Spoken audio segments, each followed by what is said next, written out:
Okay. She went around it. She's out with the In the dog. eastern United States, you'll probably just see Chinese Mantis and Carolina Mantis, those two species, and not much else, except down south in Florida and maybe Texas, something like that. You'll find Bruneria borealis. That's a Bruner stick mantis. They're very interesting and they look primitive. They're skinny and long, feathery antennae, and they're parthenogenetic. They're only females and no males found yet. Um, but they're limited. The farthest north they're found is Raleigh, North Carolina. Um, they have been found. They're uncommon here. At least I haven't seen one up north, just north of Raleigh. I haven't seen one at all. Rick has told me that I've read. He's said that they're more common. The Bruneria borealis are more common in the eastern North Carolina. I'm kind of west, I guess. But the Chinese mantids are most common here. I think Carolina mantids also are common here in North Carolina. But the Carolina mantids go up north up to Maine, and Chinese mantids also, and Chinese mantids are in the southeastern part of Quebec. Or adult male has been found on Bug Guide. There's an adult male Chinese mantis in southeastern Quebec, and they're possibly living there right now. And in Canada, there's only pretty much two types you'd see, and they're probably restricted down in the southern part of Canada. The European mantis and the Chinese mantis. And the Chinese mantis, I don't know if they're actually widespread in Canada, but probably not. The European mantis are widespread. I think there's some in British Columbia, and that's far west in Canada. It's southern part of British Columbia, at least, maybe north. Probably not. I haven't heard of them from there, and my friends, I get the feeling that they're not in the north, from what I've been talking with my friend Red. They're in the eastern, in Ontario and Quebec. Quebec also, the European mantids. Those are common up there, I guess, because I don't know.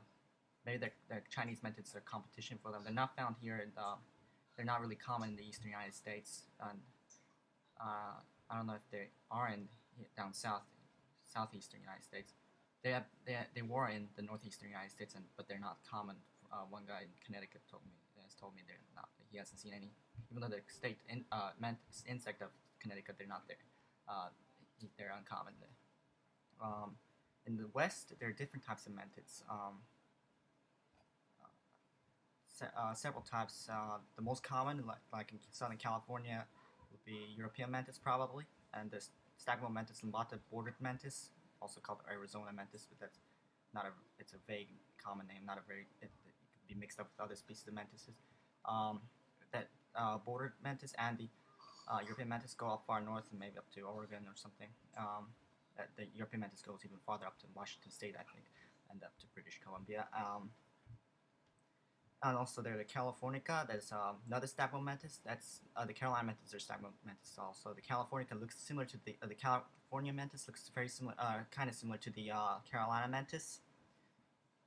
It is going up north farther, I think, into Idaho. I've read, and they're not really as common as the limbata or the stagmo mantis limbata or the border mantis. Not as common as the border mantis. It seems in California, or maybe in some spots they are, but usually people they misidentify the limbata, the border mantis, for a California mantis. But usually from the pictures from California are border mantises. I see many more border mantises, by far more border mantises than California mantises. So that's why I think that border mantises are more common there in California. And there are also ground mantises. Oh, there is one native species in Canada. Only one native species of mantis, and it's probably not common, or it's not. It's at least not widespread. It's only in the southern part of British Columbia. That's where the Litanotria minor live. It's a small ground mantis. There's another species in the United States, at least obscura, and that's restricted down south in Texas, Arizona, and maybe New Mexico and California, I guess. They're similar. There's an Iris oratoria or Iris oratoria, Mediterranean mantis. Very it's similar in looks to stagmo mantis species, the Carolina, California, and border mantis. Those three. It looks similar because the females are shorter winged, I guess. They're similar in size. It can be either green. Yeah, all of the mantises pretty much can be either green or brown. A lot of them, at least the ones in They are in Arizona and California and Texas and maybe probably New Mexico. Pretty sure there will be New Mexico. There's one. It's a picture or something from the border, near the border on Texas, near New Mexico, I think, southeastern part of New Mexico. Those are introduced and they're spreading slowly. The way to tell them apart from the stagwell mantises is by looking at the black spot on their underwings. They're obvious black spot. You can easily tell apart. The underwings are underneath the top wings. The top wings are the colored wings, and the underwings are kind of blotched pattern. But some mantises are clear underwings. But there's a big black dot on each underwing, and the stagwell mantises lack that. They don't have it, or at least the 3 species here in the United States. Or there's several other species down like southern Texas. There's maybe a grassolepis or some. There are maybe 2 other species in the United States, stagwell mantis, but there's 3, maybe 3. The Florida densis in southern Florida, at least. That's a large stagwell mantis. Actually, maybe not, it's probably not rare because people find them. They just restrict it down south, I think.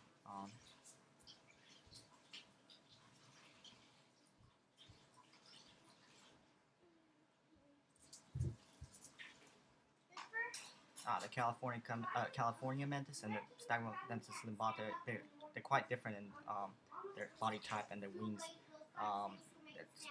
Limbata, the border mantises, are a lot stockier, and the first and star nymphs, they hatch out green in limbata, and the California mantises hatch out kind of dark, almost black or dark brown, very dark brown with red eyes or some red on them, while the Viridis, the Carolina mantises are light tan or brown or something like that. But the Carolina mantises, there might be some introduced in California, but they don't overlap with the California mantises, I don't think.